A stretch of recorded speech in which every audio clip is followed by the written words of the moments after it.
Bismillahirrahmanirrahim. Assalamualaikum warahmatullahi wabarakatuh. Alhamdulillah, wassalatu wassalamu ala rasulillah wa ala alihi wa sahbihi wa mawala. Ikhwati fillah, ma'asyiral hadirin wal hadirat, rahimani Allah wa iyyakum. Kembali kita ke materi kita terkait dengan beberapa hal yang dilakukan atau yang diperintahkan oleh Rasulullah SAW untuk meninggalkannya, karena itu dikhawatirkan akan mengiring kepada unsur kesyirikan.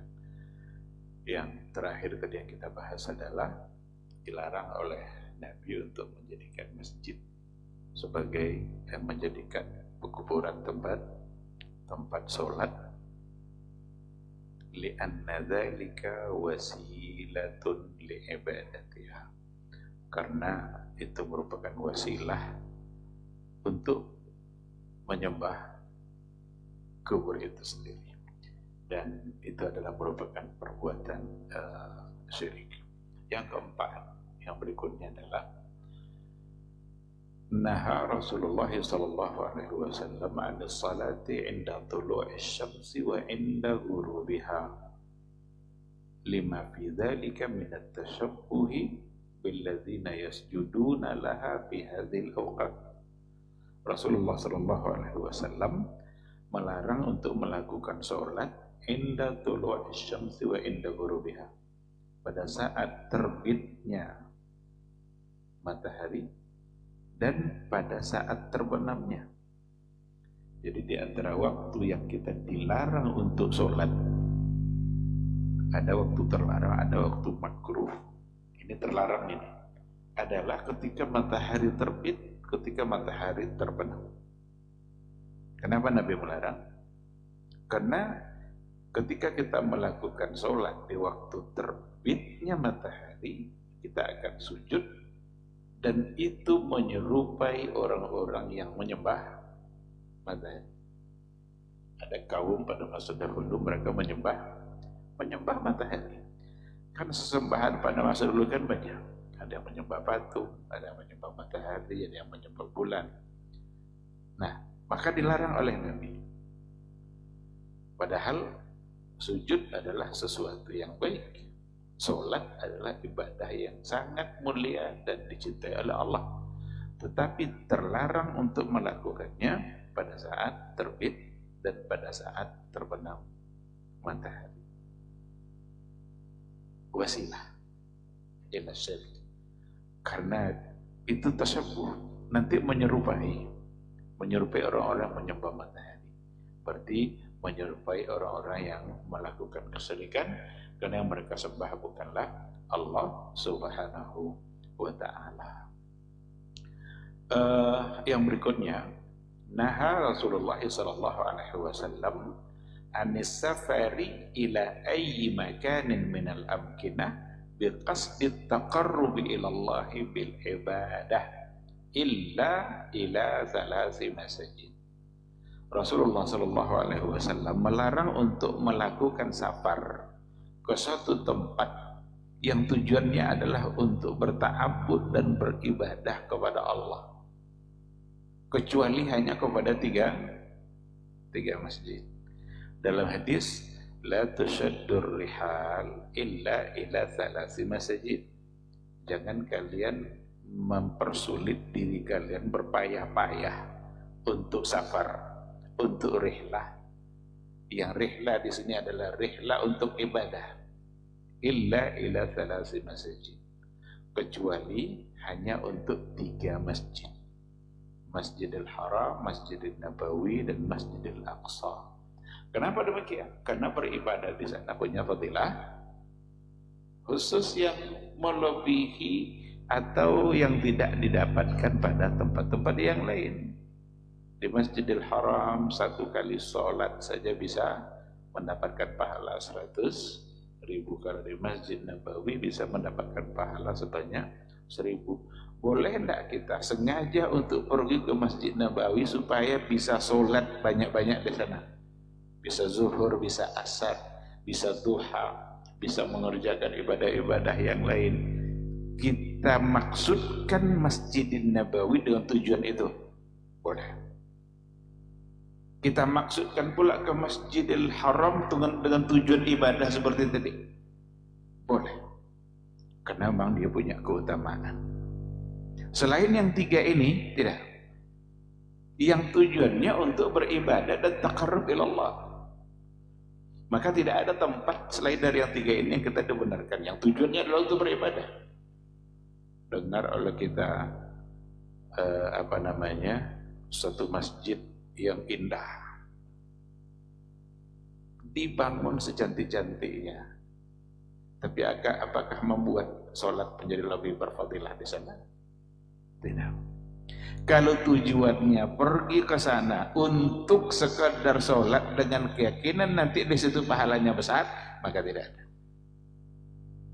Namun nanti rihlah di sini dibagi juga kepada dua oleh para ulama. Ada rihlah ta'abudiyah, ada rihlah saqafiyah. Rihlah ta'abudiyah itu yang tujuannya untuk beribadah. Kalau rihlah saqafiyah yang tujuannya sekedar untuk mengetahui atau studi banding dan lain sebagainya, boleh enggak pengurus masjid pergi ke masjid yang terkenal umpamanya pengelolaannya, lalu mereka datang sana tujuannya untuk mengetahui itu, boleh? Boleh, enggak apa-apa. Karena bukan tidak sama tujuannya dengan yang tadi itu. Kalau tadi itu kan ta'abudnya, taqarruban ilallah subhanahu wa ta'ala. Maka Nabi melarang untuk melakukan safar. Safar itu maksudnya perjalanan jarak jauh. Kalau disebut safar itu hanya untuk perjalanan jarak jauh. Tidak ada safar perjalanan jarak pendek, tidak ada. Mana cuy? Safar kan terbatinya. Itu tidak sabar. Yang sabar nanti ada ketentuannya, boleh jamak, boleh qasar, boleh tidak puasa. Keterbatin. Tiba keterbatin tidak puasa oleh apa itu sabarnya. Itu tidak mali. Maka safar itu perjalanan jarak jauh. Sekarang, bolehkah perjalanan jarak jauh mencari kubur keramat? Tujuannya nanti untuk berdoa di sana. Berdoa ibadah atau enggak? Ibadah. Sekarang ada dianggap kuburan keramat yang kalau berdoa di situnya copek makbulnya. Dicari dengan biaya besar, merepotkan diri, berpayah-payah. Sampai di sana kemudian langsung dia menyampaikan doanya. Berarti ini tujuannya adalah untuk taqarrub dan ta'abbud, maka rihlah menjadi terlarang. Tidak lagi hanya sekedar untuk berziarah. Ziarah kubur sama fadilah kubur mana aja lah. Karena bukan yang dipandang adalah siapa yang diziarahi, tetapi untuk mengambil pelajaran dari kubur yang diziarahi. Ini orangnya ternyata ini akibat akhirnya sampai juga dia ke sini. Orang bermewah-mewah dalam hidupnya di istana, tapi ternyata pada akhirnya dia ini tempatnya, itu namanya ibrah, bahwa kita akan mengakhiri juga kehidupan kita.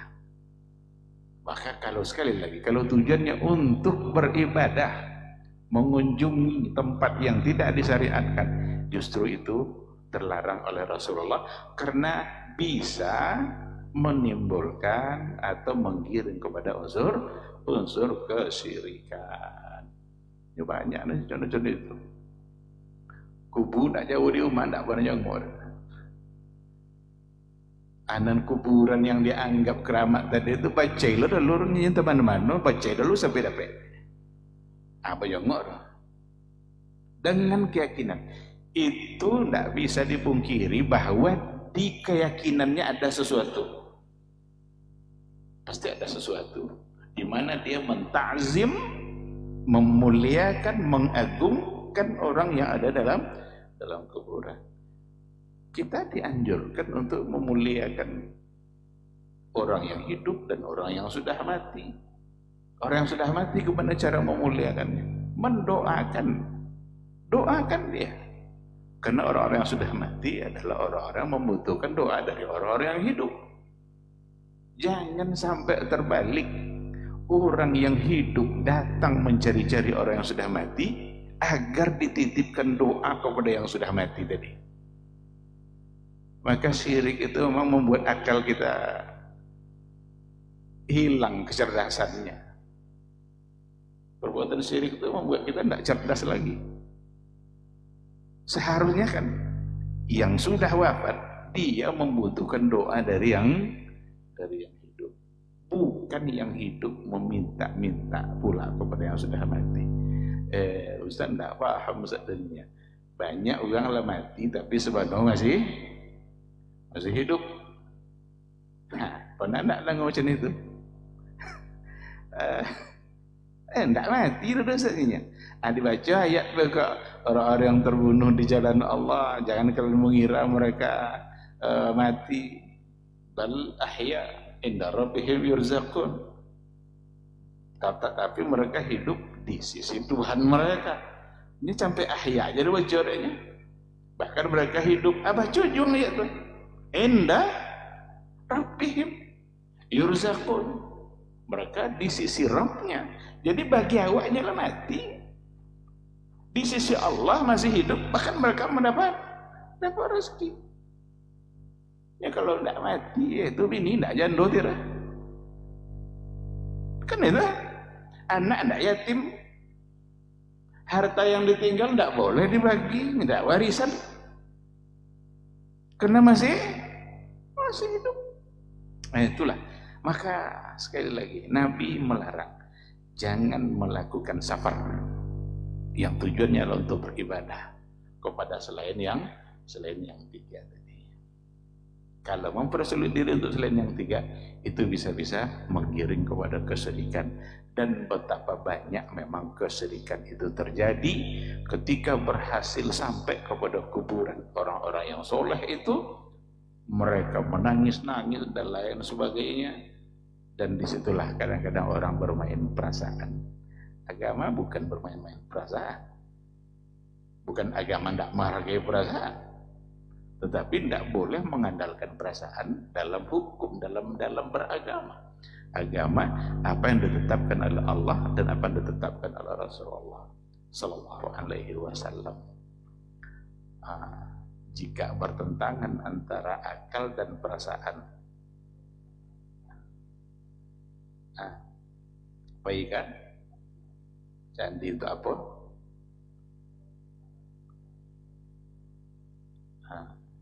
Makanya tadi ada namanya rihla sakafiyah. Rihla sakafiyah itu rihla yang tujuannya adalah untuk sakafah, untuk menambah pengetahuan.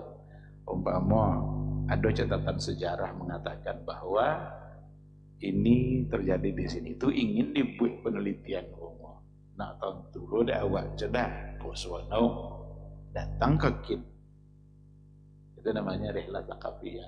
Ketika Masjid Agung Madani Pasir Pengerayan mendapat nomor satu se-Indonesia, kan banyak yang pergi ke KIN. Apa dia bikin? Nak menengok, iya encak cedah ini boleh ya? Boleh, apa itu rihla sakafiyah nama. Tapi baikin untuk salat Jumat dengan keyakinan Jumat di situ lebih tidak ada beda Jumat di situ, Jumat di Masjid Amal kan.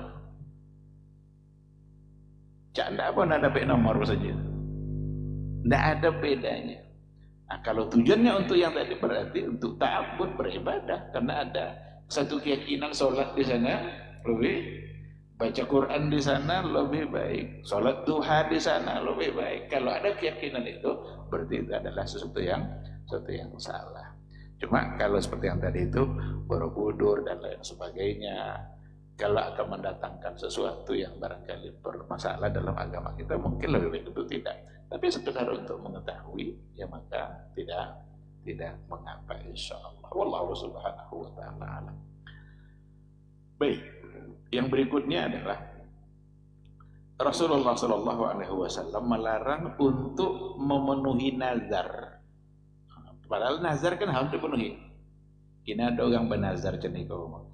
Saya kalau sehat bernazar untuk menyembelih kambing di tempat ini, di samping kubur ini. Boleh enggak ditunaikan? Nabi melarang menunaikan nazar di tempat itu.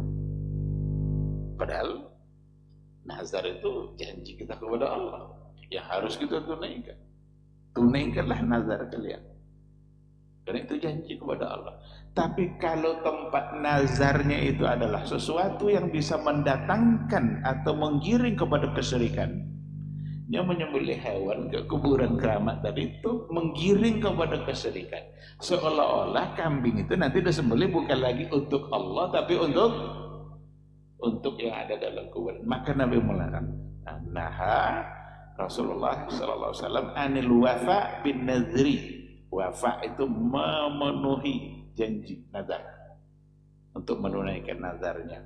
Idza kana fi makanin yu'badu fihi sanamun, kalau seandainya itu tempat disembah di situ patung, au yuqamu fihi aidun min a'yadil jahiliyah, atau di situ pernah dilakukan hari raya jahiliyah, di situnya bernazar untuk melakukannya, maka itu Nabi melarangnya siyanatan lit-tauhid wa hifadhan alaihi wa saddan lil wasaili wal dzara'i allati tufdi ilaihi. Jadi itu untuk menjaga tauhid, memeliharanya dan menutup jalan supaya tidak menggiring kepada kesyirikan. Baik, yang berikutnya adalah Nabi melarang untuk al-ghulu fi madhihi wal-ghulu fi haqqihi sallallahu alaihi wasallam. Nabi melarang untuk ghulu itu mujawazatul haq, untuk berlebih-lebihan dalam memuji diri Nabi dan berlebih-lebihan dalam memberikan hak untuk Nabi itu sendiri. Jadi memuji-mujinya secara berlebihan sehingga di luar batas. Maka ghulu itu di luar batas, mujawazatul had. Memuji Nabi itu ibadah bagus, tapi kalau berlebih-lebihan dipuji Nabi seolah-olah pujiannya itu adalah menempatkan dia lebih dari seorang Nabi. Itu yang maksud ghulu di situ. Melebihi batas itu maksudnya. Jadi tergambar dalam pujiannya itu tidak lagi dia sebagai seorang nabi, tapi sudah tersematkan pada diri nabi itu unsur-unsur ketuhanan namanya. Itu merupakan perkara yang dilarang. Dan ungkapan-ungkapan seperti itu memang banyak ditemukan pada bait-bait syair, kasidah-kasidah atau selawat-selawat yang dibuat oleh orang yang tidak pernah diajarkan oleh Nabi. Kalau Nabi yang mengajarkan salat kan banyak salatnya oleh Nabi, ada yang pendek, ada yang panjang, ada yang menggabung Nabi Muhammad dan Nabi Ibrahim, salawat Ibrahimiyah. Kalau Allahumma salli ala Muhammad itu kan pendek. Baik ada yang digabungkan Nabi Muhammad dengan Nabi Ibrahim. Semua itu karena Nabi yang mengajar, itulah harus kita amalkan. Tapi boleh tidak memuji Nabi dengan selain lafaz itu? Kalau bolehnya boleh, tapi jangan sampai di dalamnya ada unsur ghulu. Unsur ghulu inilah yang sering muncul pada ungkapan-ungkapan yang dibuat-buat, dan itu adalah sebagai sholawat. Dan dianggap pula sholawat memiliki fadilah yang luar biasa. Ada namanya sholawat Al-Fatih. Allahumma salli ala sayyidina Muhammadin Al-Fatih lima ughliq. Al-Fatih pembuka semua yang tertutup. Dia tidak lapar bahwa sampai ujung ini tidak pernah hafal. Apa katanya? Membaca satu selawat ini sama fadilahnya dengan 6 kali menghatamkan Quran. Itu dibuat oleh Syekh At-Tijani, yang katanya Nabi datang kepadanya bermimpi dia datang Nabi dan dia mengajarkan selawat itu. Berarti dapat ilmu itu dari Nabi. Itu saja sudah tidak bisa diterima. Karena ilmu yang disampaikan oleh Nabi sudah sempurna. Nabi wafat karena syariat sudah sempurna. Tidak mungkin lagi datang kepada orang-orang tertentu menyampaikan ilmu baru dengan fadilah yang luar biasa. Sekali baca sama dengan 6 kali menghatamkan Quran. Senang pula menghatam Quran. Ada fadilah. Sekali baca. Ada lagi namanya salawat tibbul qulub. Salawat tibbul qulub. Salawat pembersih hati atau pengobat hati. Cuma di antara isinya, Rasul itulah yang menyehatkan badan, Rasul itulah yang menyembuhkan, dawa'uha wa shifa'uha. Kira-kira ada enggak unsur-unsur kesalahannya di situ? Yang menyembuhkan adalah Allah. Yang menyehatkan kita adalah Allah. Kalau seandainya kita anggap selain Allah yang menyehatkan, berarti ada sesuatu yang salah. Ini yang dimaksud dengan mubalaghah, mujawazatul had, al-ghulu. Dalam buku ini disebutkan ada bait Burdah al-Busairi. Ini menjadi andalan luar biasa bagi sebagian umat Islam yang ada di Indonesia. Salah satu dari bunyinya adalah ya akramal khalqi ma liman aludhu bihi siwaka inda hululil haditsil amami. Artinya adalah ya akramal khalq, wahai makhluk yang paling mulia. Siapa maksudnya? Rasul. Berarti sekarang yang dimaksud adalah Nabi. Mali man aludhu bihi, enggak ada siapapun orang yang tempat saya bergantung meminta siwaka selain engkau. Inda hululil haditsil amami, ketika terjadinya peristiwa dahsyat, nanti akan terjadi hari kiamat, ada hari mahsyar. Jadi tidak ada tempat bergantung kecuali hanya siwaka selain engkau. Kata-kata ini hanya pantas untuk Allah Subhanahu wa ta'ala. Tapi sekarang disebut ya akramal khalq, wahai makhluk yang paling mulia. Kalaulah diucapkan ya khaliqa akramal khalq, wahai pencipta makhluk yang paling mulia, bisa benar. Karena yang dikitab adalah khaliqa akramil khalq, pencipta makhluk yang paling mulia. Tapi tidak, sekarang ya akramal khalq, wahai yang paling mulia. Itu adalah Rasul. Siapa lagi yang akan bisa nanti membantu saya, tempat saya meminta untuk menolong siwaka selain engkau ketika nanti terjadi peristiwa yang dahsyat pada hari kiamat. Ini salah satu dari bait-bait syair yang ucapan ini kadang dianggap juga sebagai selawat. Ya ini macam-macam di bait pujian itu dianggap selawat. Itu diulang-ulang sebagai sebuah zikir dan ibadah. Maka Nabi melarang untuk ghulu dalam memberikan haknya. Hak Nabi dari kita untuk mengikutinya. Dia kita jadikan panduan, kita jadikan panutan. Dia yang kita ikuti, itu hak Nabi dari kita. Tapi tidak boleh kita memberikan hak selain lebih dari itu. Menempatkan dia sebagai memiliki unsur-unsur ketuhanan, dia dijadikan tempat meminta. Maka itu sesuatu yang salah. Kenapa dilarang oleh Nabi? Karena menggiring kepada kesyirikan, seolah-olah Nabi setara atau sama dengan Allah Subhanahu wa ta'ala. Ini kadang dibantah aja dong kalau wajah bincang itu ya. Enggak itu arti dosanya, itu kan syair, itu kan bahasa sastra yang memang diucapkan seperti itu, cuma makna enggak itu. Kalau iya enggak itu jalan, alhamdulillah. Tapi apakah semua orang seperti itu? Orang-orang lain yang mengikutinya sudah punya keyakinan bahwa memang Nabilah tempat, nabilah tempat perlindungan, tempat meminta. Tahu lagu orang yang membuat endak macam itu kok iyo, tapi orang mengikutinya tak mustahil terjebak pada kesalahan. Maka jangan lakukan karena bisa menggiring pada kesalahan. Baik, terakhir Nabi juga melarang al-ghulu fis salihin. Hulu terhadap orang-orang soleh. Hulu berlebihan, melampaui batas, memuji orang-orang yang saleh.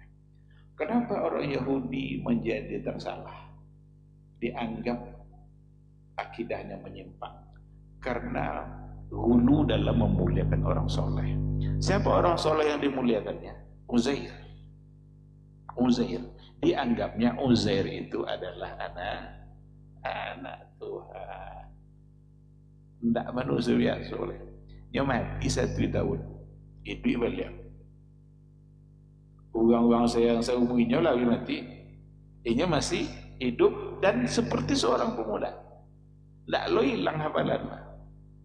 Balik dia ke kampungnya, dia ngaku saya adalah Uzair. Kata orang kampung, Uzair lah lama matinya. Uzair mana julai. Tapi ada seorang nenek, sudah sangat tua, yang hidup pada masa Uzair dulu. Apa kata nenek? Buat sini Uzair itu, saya tahu. Saya hidup dulu di masa Uzair. Karena dia seorang alim. Hafal dia kitab sucinya. Diujilah Uzair itu oleh nenek tadi. Kalau dari segi wajah, memang ikut Uzair dulunya. Tapi diuji ilmunya. Tidak hilang ilmu. Lah mati 1 tahun. Awak lolok sebentar hilang ilmu tu dah. Baik majlis taklim tu lolok tiba rumah. Bekok tanya oleh apa majlis taklim? Hilang. Ini tidak 1 tahun mati, dihidupkan, ditanya dan dapat semuanya. Apa kata nenek? Benar, ini adalah Uzair. Deklah macam itu. Apa kata orang-orang Yahudi Bani Israil tadi? Berarti Uzair adalah anak Allah. Tak sama jawab dengannya. Dia orang soleh, tapi hulu mereka dalam memandang orang-orang soleh. Dan ini adalah salah satu dari penyebab kesyirikan. Berapa banyak kesyirikan terjadi karena memuliakan orang-orang soleh. Tidak boleh seperti itu. Memuliakan orang soleh bagus, perlu dihormati. Guru perlu dihargai, tapi jangan lebihkan dia pada tempat yang seharusnya. Tidak boleh diberikan unsur-unsur ketuhanan kepada dirinya. Sehingga jangan jadikan dia tempat meminta. Kalau mati, jangan dijadikan kuburannya adalah tempat di mana kita beribadah. Karena yang di dalamnya adalah orang-orang yang saleh. Baik, saya kira ini mungkin biar tidak terlalu lama. Sudah jam 8.35. Inilah kajian kita pada hari ini. Beberapa perkara yang sebagai metode Nabi dalam mencegah kesyirikan. Semua yang tadi itu dilarang oleh Nabi karena memang menggiring kita menuju perbuatan syirik kepada Allah Subhanahu wa ta'ala. Terima kasih.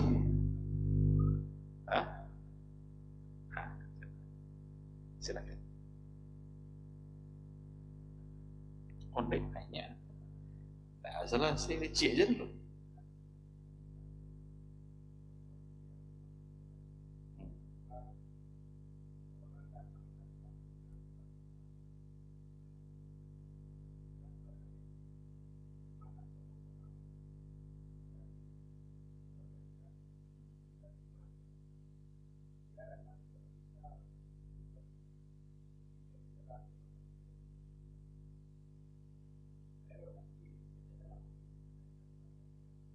Kalau tujuan jalan, tunjukkan jalan ke saya. Minta antar.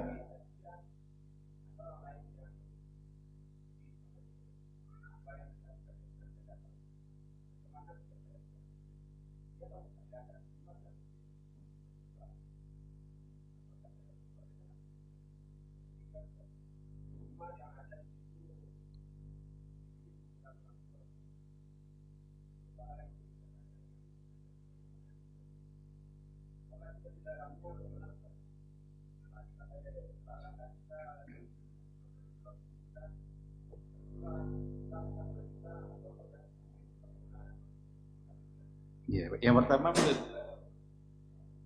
Yang pertama apa tadi? Yang pertama. Itu yang kedua tuh, yang pertama. Waktu yang terlarang. Iya, dia ada yang terlarang, ada yang makruh. Makruh itu seperti setelah sholat asar, setelah sholat subuh. Itu sesuatu yang la salata ba'dal asar, tidak ada lagi sholat setelah asar dan setelah sholat subuh. Tetapi kalau seandainya zawatul asbab, ada sebabnya, maka dibolehkan. Kalau seandainya kita masuk masjid setelah sholat subuh, boleh tidak kita tahiyat masjid? Itu zawatul asbab. Boleh tidak sholat asar setelah, boleh tidak sholat jenazah setelah asar? Itu zawatul asbab. Itu namanya zawatul asbab. Jadi ada waktu itu yang makruh itu dibenci untuk melaksanakan sholat. Yang ada yang diharamkan, Nabi melarang tadi itu pas ketika matahari terbit dan matahari terbenam. Maka maghrib itu bukan pas terbitnya, ada jaraknya. Itu juga lah diantaranya kenapa kalau sudah qomat, sudah azan jangan langsung boleh dosa kena jarak. Karena ketika dia terbenam kan azan, karena masuk waktu maghrib. Kasih jarak selain daripada memberikan kesempatan untuk orang melaksanakan sholat. Itu yang pertama. Ada tamu datang ke rumah kita. Rasulullah SAW menganjurkan kita untuk memuliakan tamu. La yu'minu ahadu man kana yu'minu billahi wal yawmil akhir fal yukrim dhaifahu. Siapa yang beriman kepada Allah, kepada Rasul, hendaklah dia memuliakan tamu. Nah sekarang datang tamu, datang, muliakan, terima, kasih minum, kasih apa yang bisa kita berikan. Karena dia akan keluar nanti dengan membawa atau menghapus dosa-dosa kita. Dia datang dengan menikmati rezeki dia dan keluar dengan membuat dosa kita menjadi terhapus. Tapi ternyata sekarang tamu yang datang tujuannya adalah untuk mencari kuburan keramat. Dia minta antolog awal. Tanya dia untuk apa ke sana? Kalau perlu nasihati. Kok minta antaunya dan dengan tujuan salah yang kita sudah tahu, jadi antau. Boleh diantaunya tujuan mana orang menuju kampus si kepaknya, mana antau kadehnya boleh ya? Anda boleh jadi antau. Yang nak ambil kamar, nyata biasa kamar kau ke sesuatu sampai kena. Dah juga tu, aminan tahu juga sih kau jalan hanya bekok lewat sih kau aminan tahu ni ajan. Nasihati dia kalau memang tujuannya adalah untuk sesuatu yang salah. Kalau minta antau jangan tahu, pelai cik sangai. Tentang jangan dapat dah ya sebenarnya. Karena kita tahu tujuannya adalah untuk sesuatu yang salah dalam pandangan agama. Yang ketiga ada rumah yang bisa dikuburkan orang tua. Sekarang dia dikuburkan di mana? Di luar rumah. Di rumah berarti bukan di rumah. Nabi saja kuburnya di dalam kamar.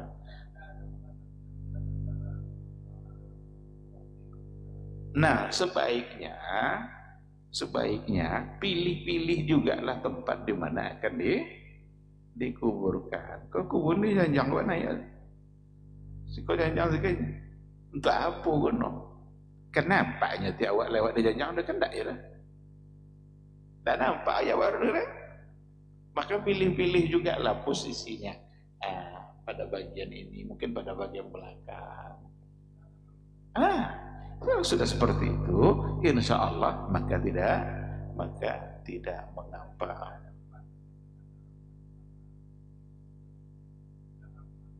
Iya. Iya, berarti kan kita tidak akan sholat di situ, tidak akan menghadap ke situ. Tentang kuburan tuh.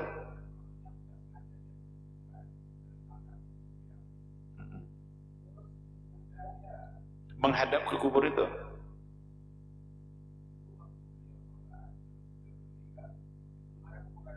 Hmm.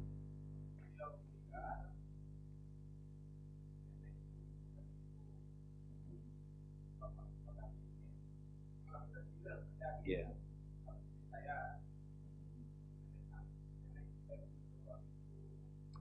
Iya.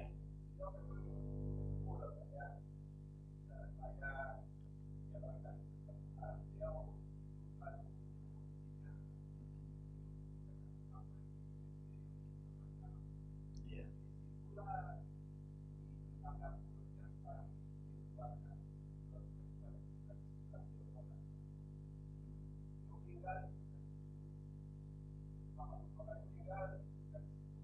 Iya.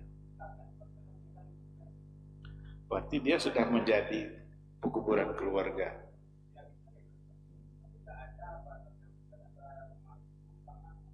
Berapa jaraknya?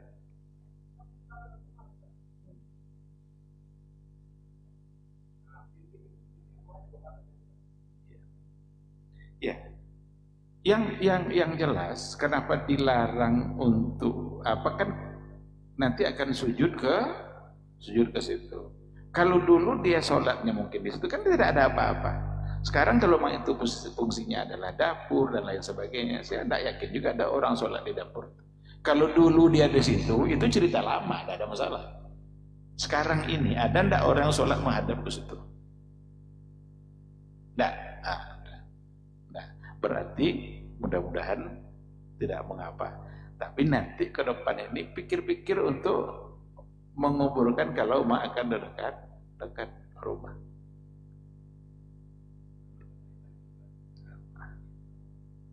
Tapi tidak ada yang sholat.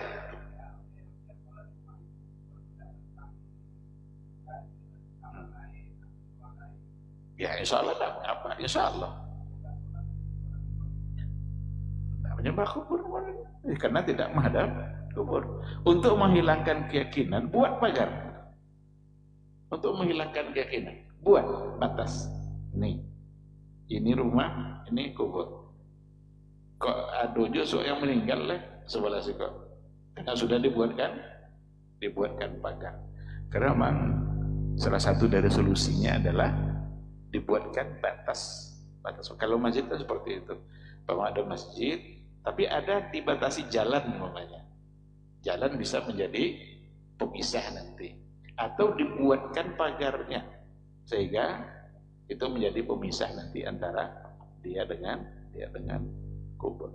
Karena para ulama juga kalau untuk menghadap kiblat di situ ada kubur, itu ulama melarang. Tapi kalau di samping itu sudah mulai ringan napanya, perbedaannya sudah mulai ringan.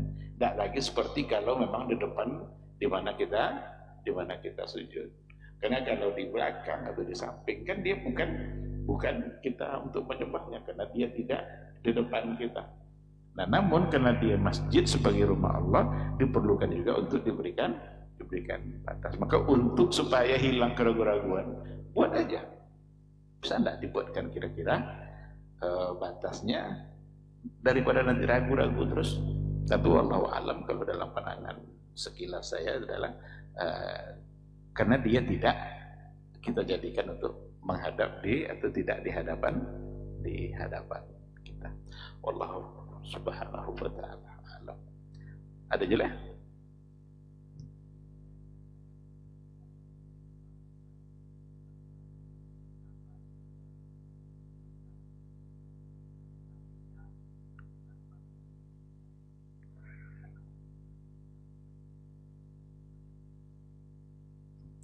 Yang safar tadi itu bukan larangan untuk wanita.